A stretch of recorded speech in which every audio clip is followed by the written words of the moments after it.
Hi everyone, so let's take a look at using NFT.Storage, the free storage for NFTs by IPFS and Filecoin. So make sure that you've gone ahead and signed up for an account. This uses a free magic link. If you don't know what that is, you're going to find out real soon.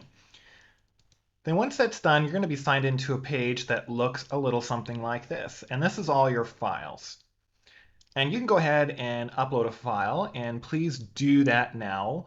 Do an image file, so I suggest using a PNG. And we want to make sure that we copy the CID, or the content identifier here, because we're going to use this to download this file into Unity. So go ahead, upload something, and then copy this CID so we can find it in Unity. Once that's all done, please jump over to my GitHub repo. So it's github.com/Eric Vanderwall is my name here, and we'll try and leave a link for that somewhere. Then you're going to check the repositories tab. And in the repositories, you're going to look for one called NFT.Storage Unity SDK.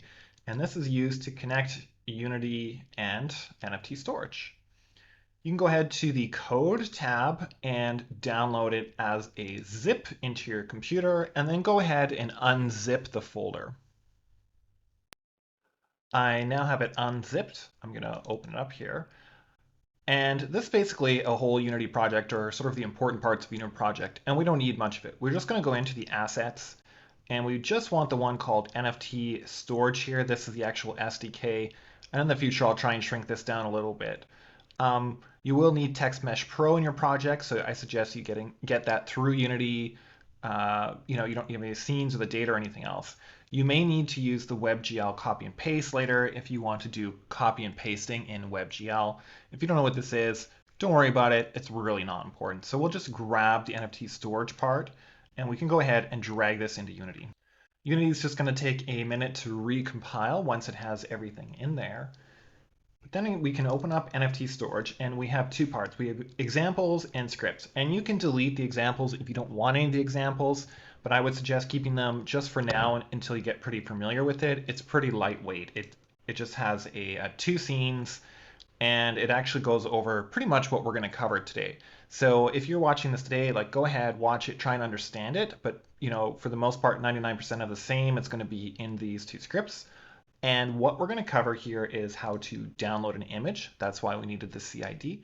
And the second is to take a screenshot and upload it to NFT.Storage and create NFT metadata for this.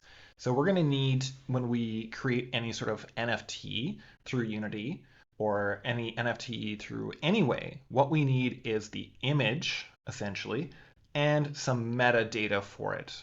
And we can talk about that more as we go along, but let's just jump right into it.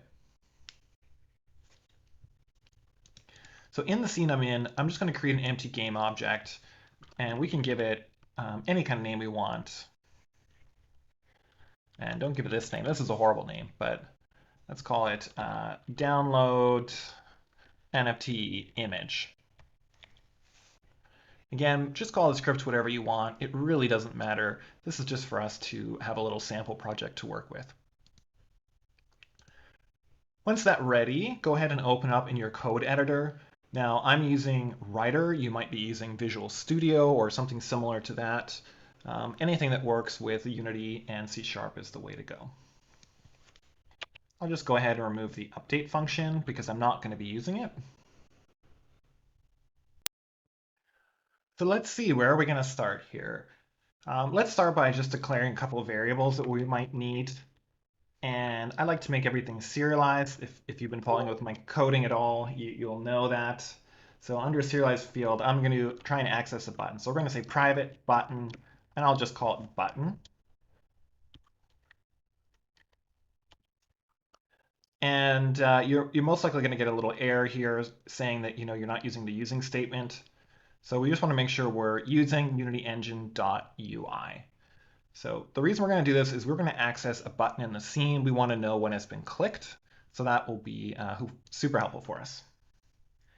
The next thing we want to do is get a place for the image to appear on the screen.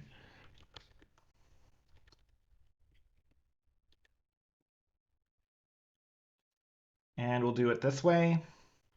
Lastly, we want to make sure that we pass in our CID in some way. And for now, we're just going to do it in the editor. So again, we're using serialized fields so we can access a private field just in the editor. Why don't we call this, it's going to be a string. We'll keep it simple. We'll just call it CID.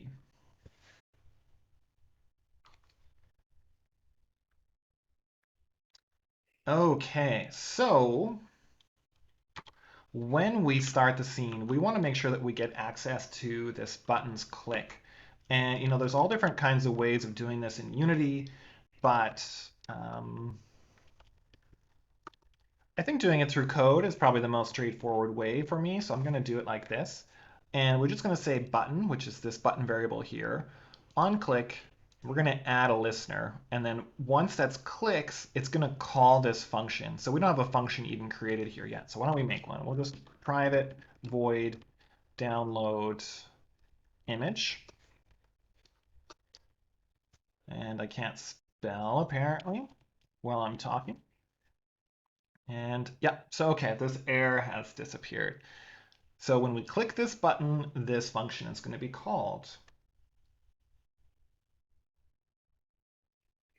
And to download something actually is we're going to use what is called, or what's considered, a IPFS gateway. So it's essentially a gateway, that connects IPFS, which is not the internet, with the internet and then download it through the internet. So it needs some sort of a way for us to access through the internet. And there are all kinds of different gateways that are maintained by different companies or individuals. And we're going to use the NFT.Storage gateway, which is really helpful. And we actually have a helper function built into this SDK to help us do that. So the first thing we're going to do is just type helper. And you can see this is actually part of NFT.Storage, the SDK. So we could either add a using statement at the top, or we could just type it here. So why don't we just type it here so we know explicitly NFT.Storage dot helper. And we click dot, and it's going to give us a bunch of options here. And we can say take a screenshot, absolute file to bytes. And if you click on these, it will tell you what it does, right? So, but let's just generate a gateway path. And it says generate a path, a URL, to an IPFS gateway by passing the gateway type and CID. Let's give this a try. Okay, so the first thing we need to do is pass it the CID we can see here. So let's just type CID, because we've got it here, hopefully. And the next thing we need is to get a gateway. And thankfully, I programmed it. Thankfully, there's actually a list of gateways that we can use. So let's just say, again, NFT.Storage dot constant. So this is a list of all the constants that we have. And we have a list of gateways already here. So I'll type it in first, and then we'll go check it out. And we're going to use a subdomain gateway. And then the next question is going to be type. So it just says here, the type is this a subdomain? You can see it right here. And so yes, this is a subdomain, so true. So this will be a string. We can say this is the path, and we say this is equal to, so we save it. Now let's just go check out our constants for a minute. So we'll just go to the declaration. So it's going to open up the constants here. And from here, we can see we've got two lists here. We have one list of gateways that are essentially subdomains, and one list of gateways that are not subdomains. So both of these will work. And what you can see is right here is where your CID would go. So maybe be like ABC dot, and then the gateway, the subdomain gateway. Or if you use the non-subdomain gateway, it would be on the opposite side here. So it would be HTTPS gateway dot blah, blah, blah, blah, blah. Then it would be ABC at the end. So both of these are possible. It's just essentially two different types of gateways are there. And so therefore I've added both options of gateways. And we're just going to use this subdomain gateway which is this one here. So we're going to use the first one list. So that would be position 0. And it's right there. So we're just using this right here. Okay, so this generate pathway helper function basically mashes all this information together for us in the correct way and gives us a path. So now that we have the path, we can go ahead and use this to download our image. And in the case of the NFT.Storage SDK, we're mostly using coroutines. So coroutines allow us to do things in order and, hopefully without blocking threads here. So in this case, we got to say start coroutine because this is how we start coroutines in Unity. You always have to say start coroutine instead of just calling a function. And then we're going to see NFT.Storage dot, and these are all of our options. And we're going to use the network manager and say dot, and we have all the options here again. And we're going to use this one that's just download image. Now we can go ahead and pass in, or we need to pass in, 2 variables here. So the first one is a callback function, which just means when this is done running its coroutine, it will call that function for us when it's done. So it's like, okay, I'm all done downloading, I'm going to call this function. The next thing we need to pass in, of course, is the path. So let's give this a try. Call the first one, download completed.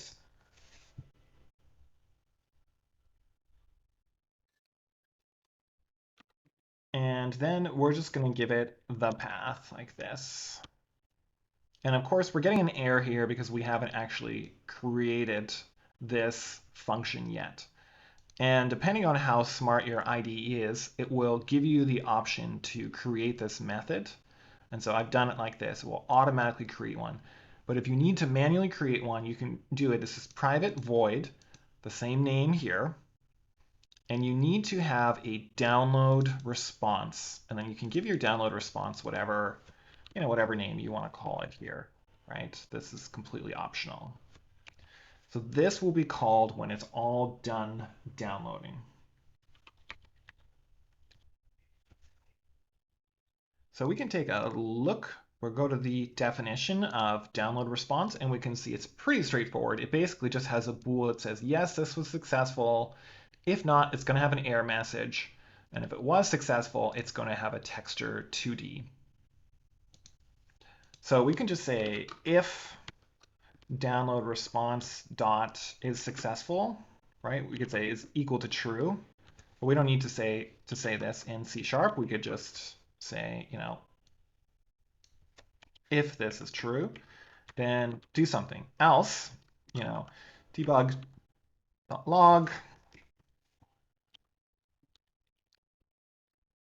We can say download has failed. Okay. If not, then debug.log download was successful.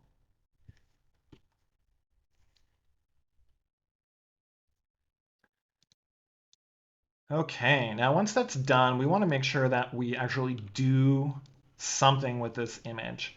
And this is sort of the tricky part in Unity if you're not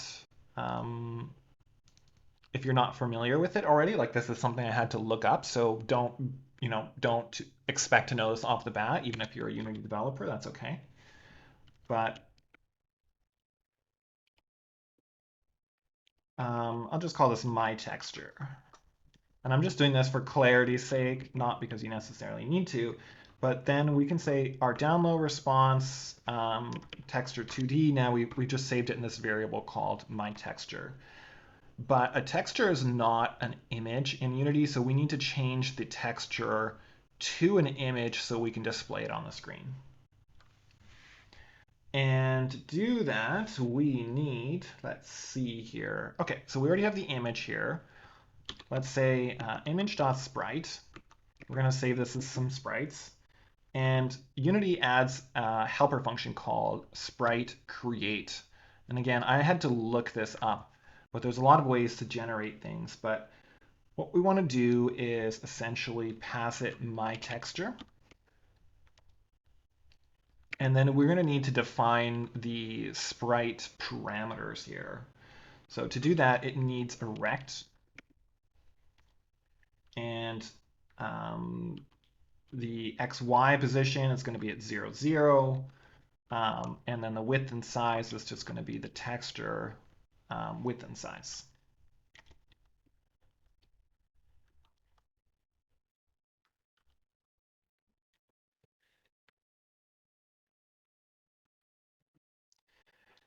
Then we actually need to give it a little more information, which is the pivot point, which is relative to the graphic rectangle, which is like brain explode if you're not super familiar with this. But we basically need to give it a vector 2 position on it. So we're just going to say new vector 2, and we're going to put it right in the middle is the pivot point. So we're going to say 0.5 f as the pivot at the x and y. So that's right at the middle. And lastly, we can set the pixels per unit. I don't think you have to do this necessarily, but I'm going to set it to be 100. So yay, no red squiggly layer errors happening here, and this should be it, right? So we're essentially creating a new sprite and setting it to this image sprite. So I'm going to go ahead and save this and actually try and run it and see.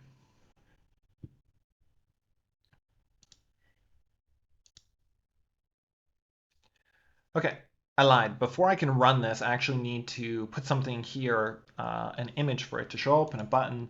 So we can go ahead and go UI and create let's start with a button. I'm going to say button, a Text Mesh Pro. It's going to say, do you want to import some essentials for Text Mesh Pro? Yeah, let's do that.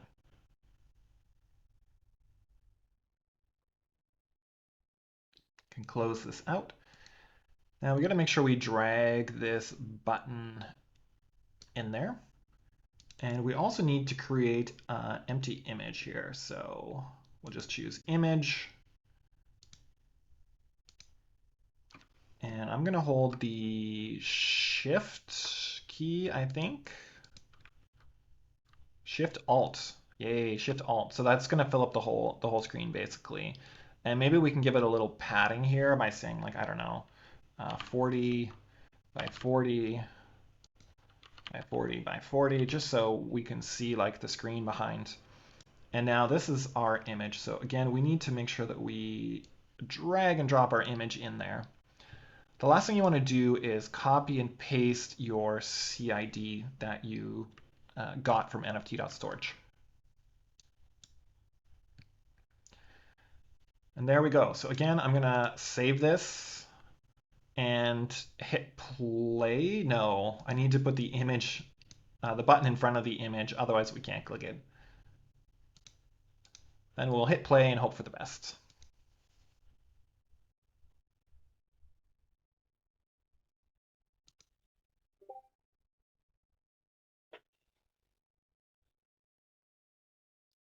Yeah, so I actually think that was probably the image. It's not really the best image.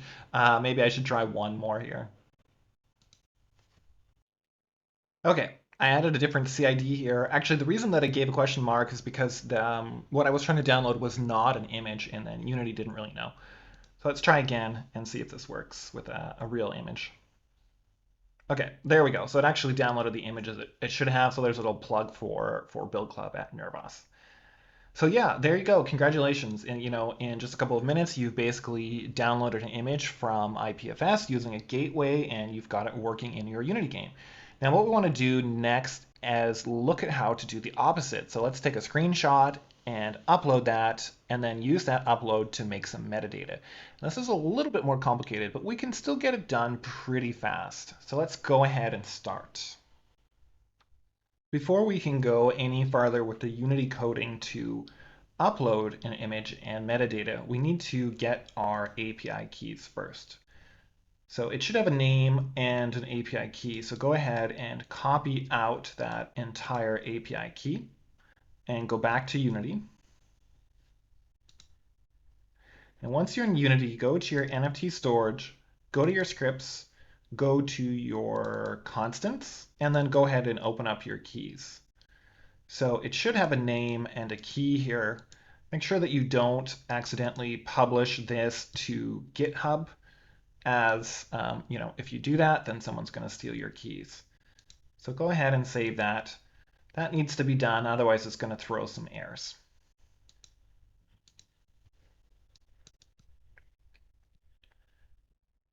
Okay, once we're back in Unity, we can just disable this old script so it doesn't run and create a new one.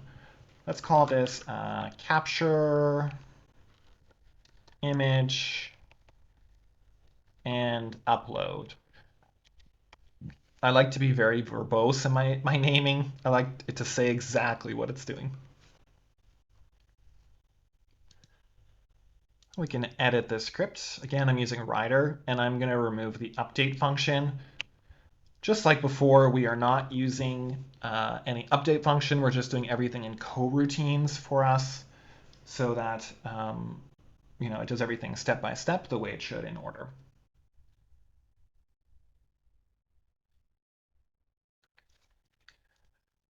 Okay, so once again, let's just set our variables first. So I'm going to set a serialized field again, private. Let's just say button again. We're going to use another button. And let's see, I'm trying to think off the top of my head. Okay, we want to set some metadata this time, and we're just going to set the metadata manually. So we could do this programmatically. You could do it through code to set the metadata, but I think it's easier to see and understand by the editor first. So let's just stick with that. And we already have all this set up. So we just need to say set metadata.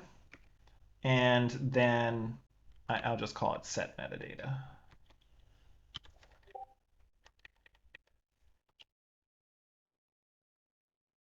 Okay, I think this is a good place to start, and then we'll figure out what else we need in the process. So just like before, I'm going to say we're just going to add a listener to this button and take a picture when this is clicked.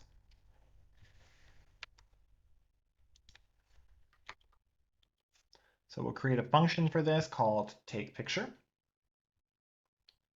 And we can even get a little more fancy. We can say, let's say this button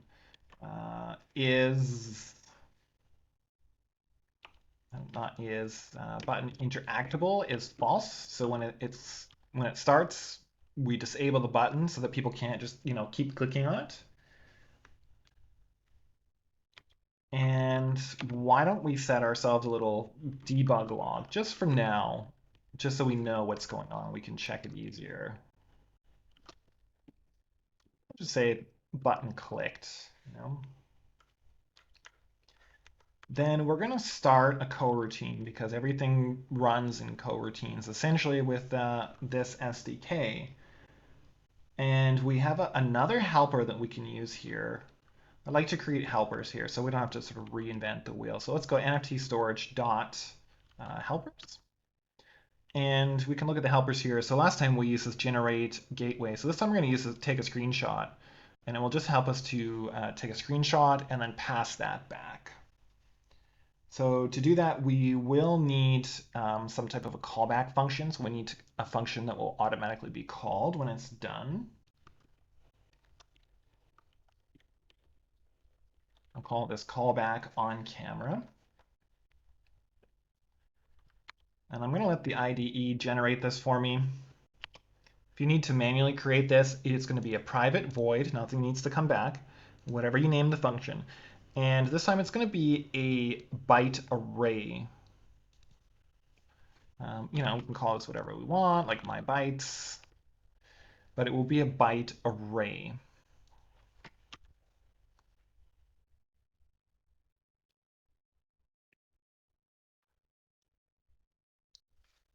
Okay, because that's exactly what we need to upload. We're going to upload it as a byte array.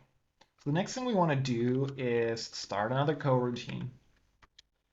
And NFTs.Storage. Again, we could use a using function at the top. I'm just doing this so we can see exactly what we're doing easier. And in this case, I'm going to use the network manager. And just like last time, we have download image, upload object, get all objects, check objects by CID, delete objects by CID, get object by CID. So again, if you click these, it will tell you what it does. But we want to upload an object. So if we hold our mouse over here, it says we need another callback on finish as well as a byte array. So we already have the byte array. Let's create a callback on finish. So we can just call this maybe a callback on uploads. And we're going to pass it my bytes.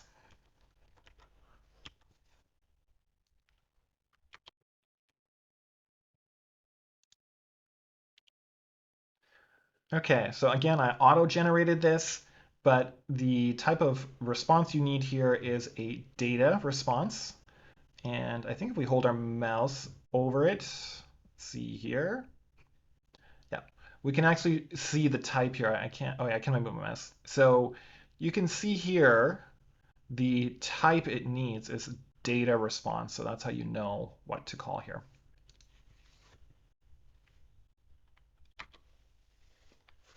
And why don't we look at the data response for a minute? So we'll just go to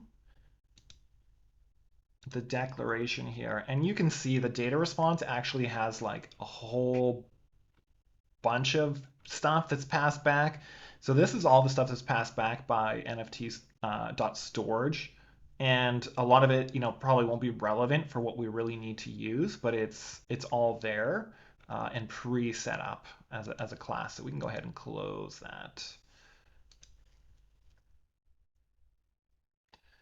Okay, so if this object, which is our data response, maybe we should rename this just so it's easier to understand. Data response. Okay, so if our data response is successful, then we're going to do something, right?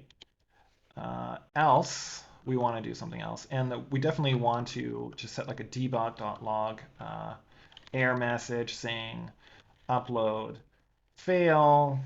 And we definitely need to make sure whatever we do at the end, we turn the button back on. So button dot interactable is true. So now, at least for sure, our button gets back.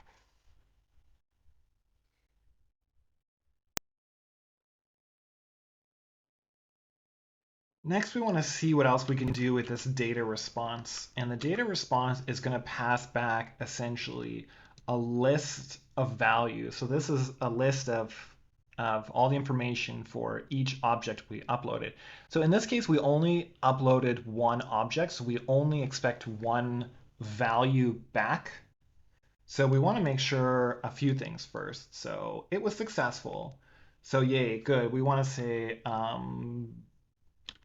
if there's probably better ways to nest this. This is probably a horrible way to do it. Okay, so we should, I was thinking we should probably reverse this maybe here. Invert the if. So if it's not successful, let's just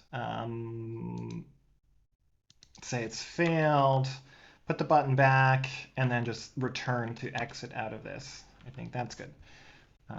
Otherwise, we'll just continue on here. This is probably easiest, just to do it backwards. Okay, so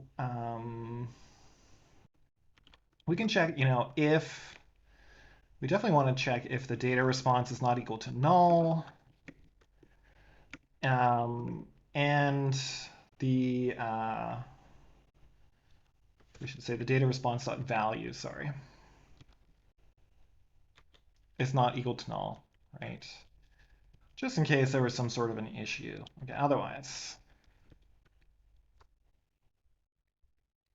Now, what we want to do is generate a path again for this. So we uploaded a screenshot, but we need to know sort of where it exists on IPFS, or what's the CID of it, and how can we essentially access it through the internet. So we can do that. Just like before, we used a helper function. So we can say var path is equal to nft.storage.helper. This is exactly the same helper before. We're going to generate a gateway path. So again, we need to pass the CID. And to do that, we're going to use data response dot values. And so we only are expecting one value back. So that would be position 0. And now we can check it will have like a name, a scope, a type, all these sort of things. And really, we just need one thing here, which is the CID. So then NFT.Storage, I should just use a using function constants dot a subdomain we want to get, and we're going to use the very first one. And then is this a subdomain? Yes, true. Okay, so this is going to generate a path for us. And why don't we debug.log image found at, and then we can say path, and then this is where it will be.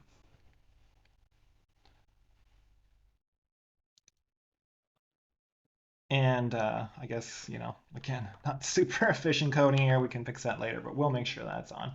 Okay, why don't we try from here and then see and make sure this works before we start dealing with the metadata itself. Okay, looks like it completed this time. It was a very long process for me here with slow internet, but it went through, and finally at the end we have image found at. So we can just go ahead and copy and paste this link. Copy and paste this into your browser. And there you should see your screenshot's been uploaded to NFT.Storage. You should be able to find it in your files here. So you can see it's right here. It's still in the queuing process. Okay, the next step is creating this into a metadata file, which is necessary for NFTs, and then upload that metadata file. So let's take a quick look at what is a metadata file. And I just personally Googled, metadata file NFT, and there's all kinds of articles about it. And I would suggest you go and try and read some of them to get a basic idea. But this is it. And a metadata file essentially is what your actual contract on the blockchain points to. It points to this file, which you can host in IPFS. And it essentially in JSON, and it just lists the information about the NFT itself, including having a link to where the image is stored on IPFS. So this is an example of a single NFT metadata file. And so, for example, it has a description of the NFT. It has a name of the NFT. So maybe if it's, I don't know, everyone knows about the monkey NFT. So you could, this is a smoking monkey NFT. The name could be monkey NFT 1. And it can have the image. It could have potentially an animation URL, a background color, YouTube, some kind of external URL. So we can forget about those ones. We'll just focus on having an image, as well as we can set some attributes to this.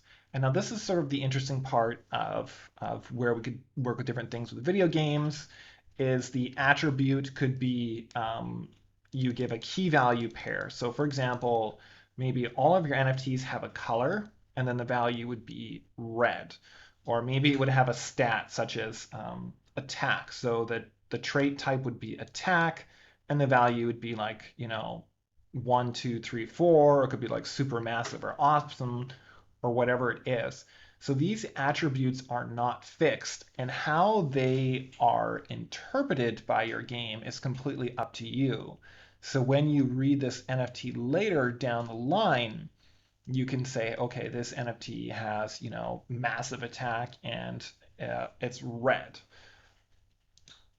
So again, these are only defined by you in how you create your NFTs or interpret other people's NFTs. So let's go back into Unity and to see how to create this metadata. Okay, so we're back at the code part of things, and what we've done is uploaded our image. We got a path for it. We have a CID for it, and it's been uploaded, yay, successfully. So we'll go back up to the top. And I actually made a little mistake here. I shouldn't have said set metadata here. You can basically ignore this. We're going to do this now. So how to add the metadata field to your editor is, again, I'm going to create a serialized field. And again, we're going to use NFT.Storage. This time I'm going to use dot. And the standard that we're going to be using for this metadata is the ERC 721 standard. So if you've been following along with some of the other talks, and you may have forgotten because it was a ways back now, the ERC 721 is an NFT standard that most stores or games or whatever else are going to understand. It's a fixed way of storing the data. So we want to use this ERC 721 metadata, and so we're going to use that one, and then say we have two options here. We're going to use metadata, and then let's just call it NFT metadata. So I'm going to save this and then go back to the editor just so we can look at it for a minute. Okay, and we can see it right here. If I drag this over a bit, we can set some different fields. And maybe the order of this should be changed. They're not really super logical, but the description could be this is a simple screenshot. That could be the name of this, right? We don't need an external URL. You can look up what all these means, but let's just focus on the important ones. So the image one, we want to set by code because we're going to take a screenshot and set it up. I mean, we could just copy and paste this one in as the image and deal with it that way. But we want to set it, by code the minute that we take a photo. And the name of this, I'm just going to call it screenshot. I don't know. We'll just call it screenshot like 1 or something. We'll be very verbose. Now the attributes itself, we can set some attributes to this. And we are just going to deal here with the, well, why don't we not set any attributes for now? It's really not necessary. But you could go ahead and play with and set some different attributes in there. So again, we could set this data by code, such as a name, a description, all these kind of things, but just for simplicity's sake, we're going to set it in the editor.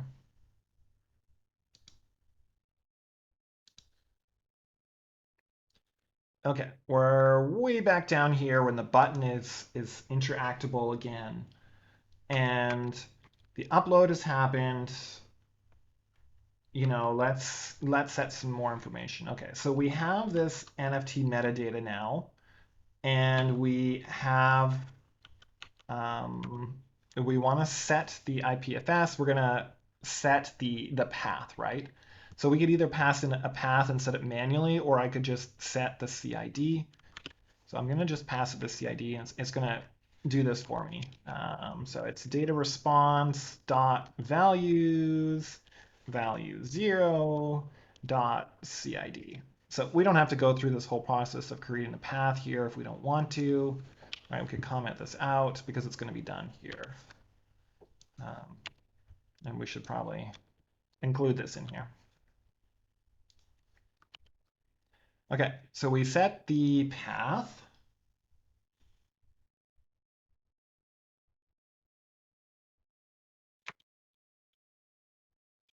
The next thing we want to do is change this metadata to a byte array because we can only upload byte arrays. And before last time we took a screenshot and it passed us back a byte array. So we need to make this into a byte array.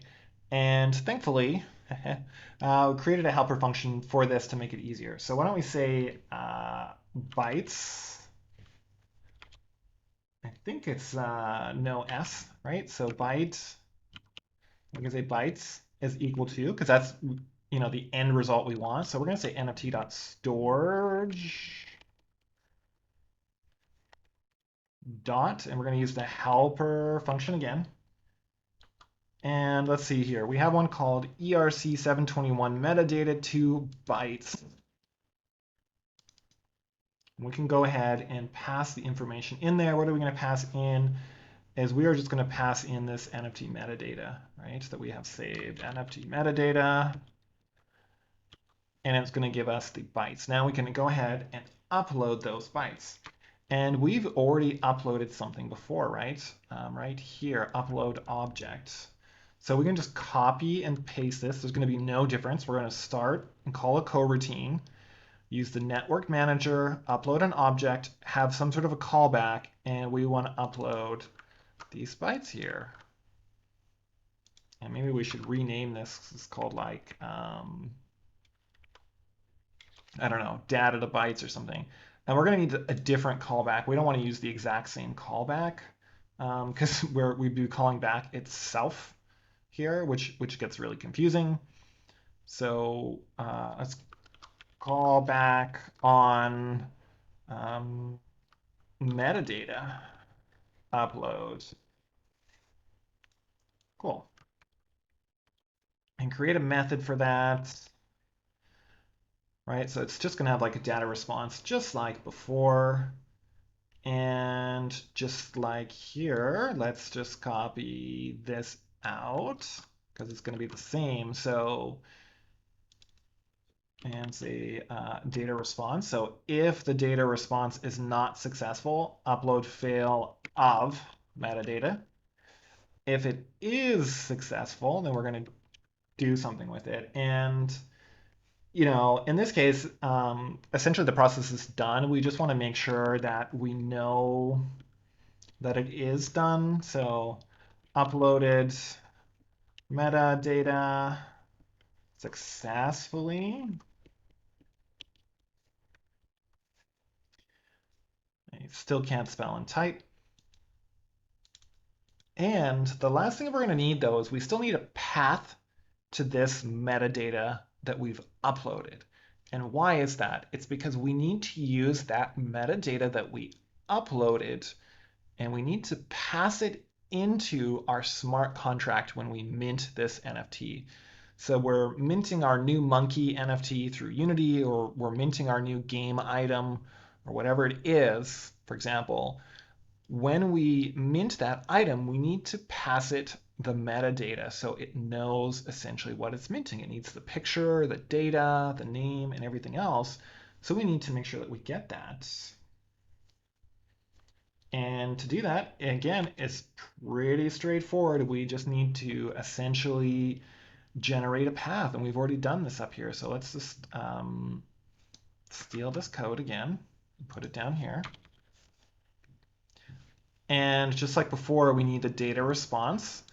And we only uploaded one object, so we're only expecting one response. So that'll be at position 0. And we just need the CID from that. And we're going to use a subdomain, blah, blah, blah, blah. Let's copy this, paste here, and we're just going to debug the path here. So we can just see it. Okay. Save this and go back to Unity.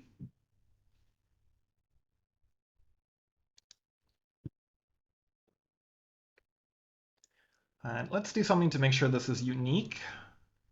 So we'll just change the color here to be red.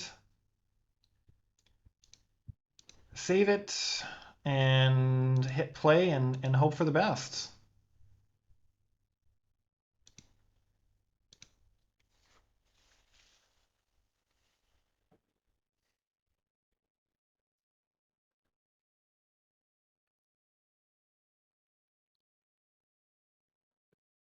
Okay, all done. So we know the image is uploaded to here, and we've uploaded the metadata successfully. So let's go ahead and grab this link and copy and paste this into Firefox or whatever browser you're using here. And hopefully we should, knock on wood, yay, see a JSON file. So Firefox automatically recognizes this as a JSON file and gives us information about it. If you're using a different browser, it might not, so it might look a little bit different. But you can see that this is our metadata, that we can just pass this into our smart contracts.